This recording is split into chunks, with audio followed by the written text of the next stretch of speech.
original, je l'ai dit hier.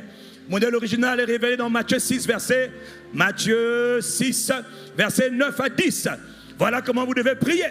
Je vous montre mon modèle. Ce modèle m'a été téléchargé depuis le ciel. Quand le Père, on se tient dans sa présence, on ne vient pas dire, c'est pas mauvais de dire éternel, mais il a donné une révélation supérieure. Donne-moi ton amen et je continue. La révélation supérieure, c'est hey, je ne vous amène plus l'Éternel des armées. Il est Jéhovah Sabaoth, le Seigneur de la guerre, c'est vrai. Mais quand on vient invoquer le Père, quand on vient l'invoquer afin qu'il agisse, on l'invoque d'abord comme étant le Père.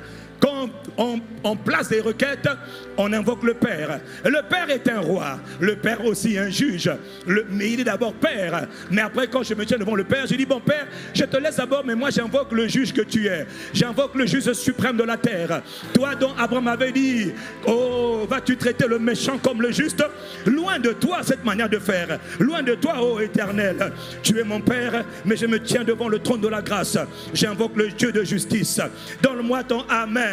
J'invoque le Dieu de miséricorde. Quand le peuple a péché, quand dans l'église il y a le péché, quand dans la ville il y a le péché, quand les gens font le mal partout, je me tiens devant toi, Père. J'invoque le Dieu de miséricorde, le Père de compassion, le Père de miséricorde.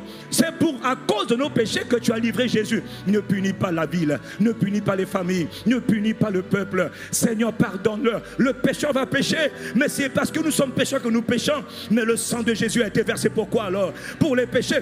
Arrête de dire aux gens, oh tu pèches trop, tu pèches trop. Tiens-toi devant Dieu, tu dis Père, ils pêchent beaucoup parce qu'ils sont pécheurs. Mais tu as donné la solution, c'est le sang précieux, le sang pur, le sang sans tache, le sang...